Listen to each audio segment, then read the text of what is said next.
Iniciamos hoje o nosso encontro da terceira competência, que é falar sobre as funções do governo.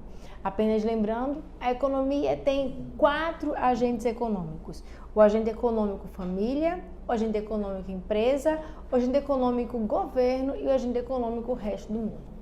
Nós começamos a falar um pouco sobre as funções do governo já na primeira competência. A função desse encontro de hoje é que a gente possa comentar com mais detalhes qual é ou quais são as funções do governo na economia. E a primeira pergunta que a gente faz é, finalmente, para que serve o governo na economia? O governo funciona na economia, o governo funciona como agente econômico para executar 4 funções fundamentais: a função distributiva ou redistributiva, a função alocativa, a função estabilizadora e, finalmente, a função reguladora. A primeira função, a função distributiva ou a função redistributiva, está associada ao poder que o governo tem de tirar dinheiro dos ricos e passar dinheiro para os pobres. O governo entende que não é bom ter um desequilíbrio de renda entre as pessoas.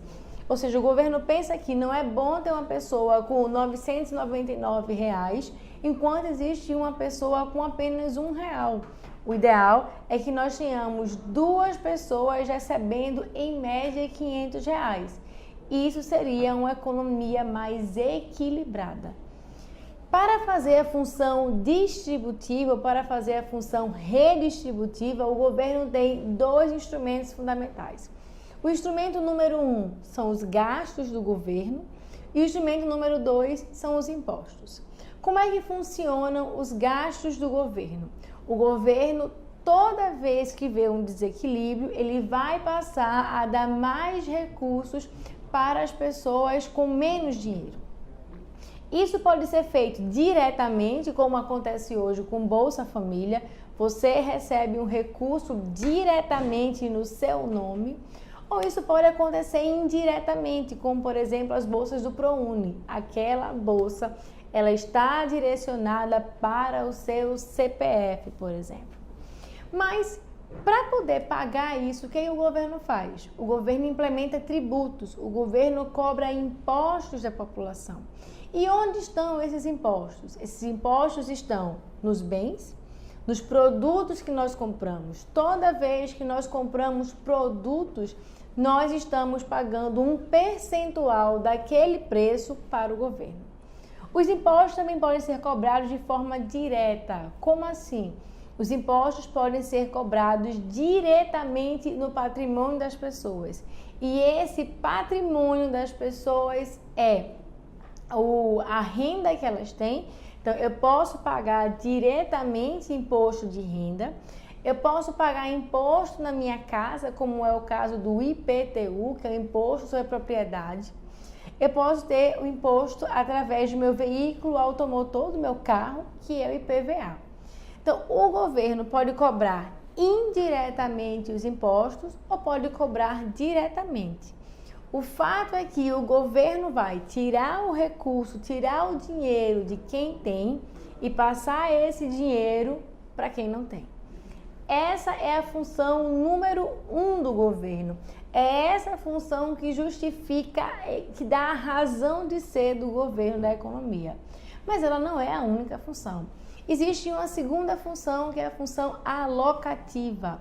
E o que é a função alocativa? É quando o governo constrói bens públicos, bens que podem ser utilizados por toda a população. Então, quando o governo constrói escolas, quando o governo constrói hospitais, quando o governo constrói praças públicas ou estradas, ele está fazendo a sua função alocativa. Ele está criando bens que vão ser utilizados por todos. Vejam que existe uma diferença entre a função alocativa e a função distributiva. Na função distributiva, o dinheiro vem, o recurso vem direcionado para uma pessoa, mesmo que ela não receba o recurso em espécie. No caso da função alocativa, é um produto criado para qualquer pessoa. Então, não há impedimento para que as pessoas utilizem aquele produto. Essas são as duas principais funções que a gente chama de funções microeconômicas.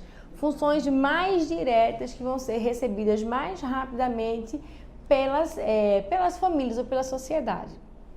Contudo, existem mais duas funções que são funções mais macroeconômicas.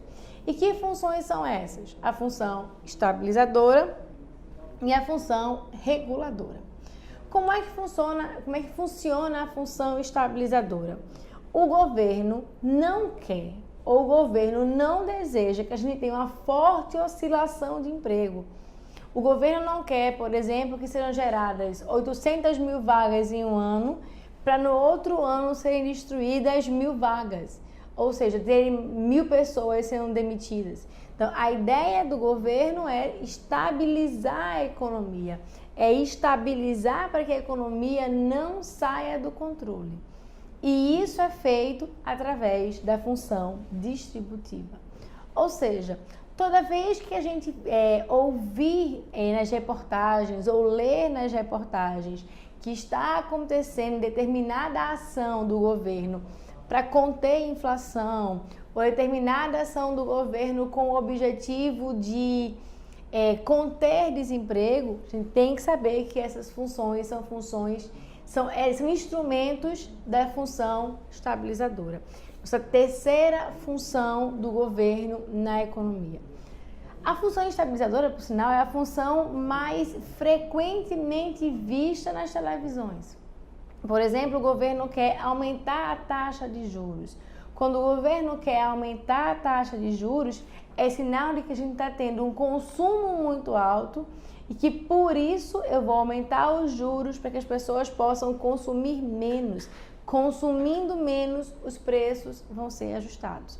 Então, quando se falar em funções do governo, a função estabilizadora é a função mais macroeconômica, menos microeconômica. Finalmente, nós temos a função reguladora. E aí o próprio nome diz para que serve essa função. Serve para que o governo regule os mercados. O governo precisa regular o funcionamento do mercado. E por que o governo precisa fazer isso? Porque o governo precisa regular o funcionamento do mercado para que não existam abusos nem das empresas, nem dos consumidores. E aí, por exemplo, há alguns anos atrás o governo descobriu que um operador de telefonia estava derrubando as ligações depois de um determinado tempo de ligação.